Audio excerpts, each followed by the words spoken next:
ஆயிஷா ரலியல்லாஹு அவர்கள் கூறியதாவது, அல்லாவின் தூதர் ஸல்லல்லாஹு அலைஹி வஸல்லம் அவர்கள் நடு இரவில் மஸ்ஜிதுக்கு சென்று அங்கே தொழுதார்கள். சில ஆண்கள் அவர்களை பின்பற்றி தொழுதார்கள். விடிந்ததும் மக்கள் இது பற்றி பேசிக் கொண்டார்கள். எனவே 2ஆம் நாள் அவர்களை விட அதிகமானோர் கூடி அவர்களுடன் தொழுதார்கள். விடிந்ததும் மக்கள் இது பற்றி பேசிக் கொண்டார்கள். 3ஆம் இரவிலும் மஸ்ஜிதில் மக்கள் அதிகரித்து விட்டார்கள். அல்லாவின் தூதர் ஸல்லல்லாஹு அலைஹி வஸல்லம் அவர்கள் வெளியே வந்து தொழுதார்கள். மக்களும் அவர்களை பின்பற்றி தொழுதார்கள். 4ஆம் இரவு வந்தபோது மஸ்ஜிது கொள்ளாத அளவுக்கு மக்கள் கூடிவிட்டார்கள். ஆனால் நபி ஸல்லல்லாஹு அலைஹி வஸல்லம் அவர்கள் இரவு தொழுகைக்கு வரவில்லை. சுபுஹ் தொழுகைக்காகவே அவர்கள் வெளியே வந்தார்கள்.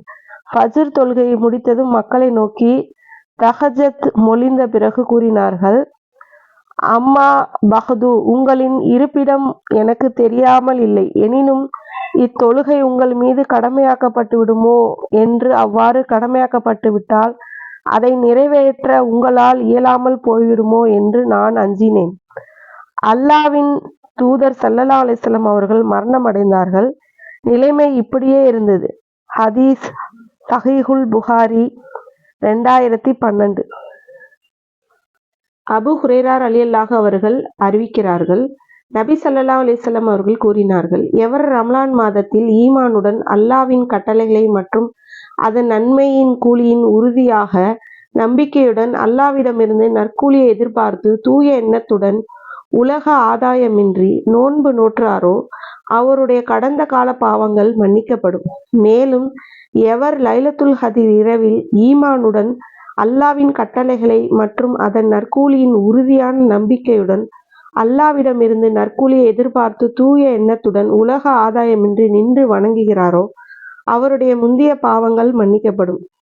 சுஹ்ரியிடமிருந்து சுலைமான் இப்னு ஹசீர் இதை தொடர்ந்து அறிவித்தார்கள். ஹதீஸ் ஸஹீஹுல் புகாரி 2014. இப்னு உமர் ரலியல்லாஹு அவர்கள் அறிவித்தார்கள், நபி ஸல்லல்லாஹு அலைஹி வஸல்லம் அவர்களின் தோழர்களில் சிலர் ரமலான் மாதத்தில் கடைசி 7 இரவுகளில் லைலத்துல் கத்ர் வருவதாக கனவில் காணப்பட்டதாக. அப்போது அல்லாவின் தூதர் ஸல்லல்லாஹு அலைஹி வஸல்லம் அவர்கள் கூறினார்கள், உங்கள் கனவுகள் லைலத்துல் கத்ர் கடைசி 7 இரவுகளில் வருவதாக ஒத்திருப்பதாக நான் காண்கிறேன். எனவே யார் அதை தேட விரும்புகிறாரோ அவர் அதை ரமலான் மாதத்தின் கடைசி 7 இரவுகளில் தேடட்டும். ஹதீஸ் ஸஹீஹுல் புகாரி 2015.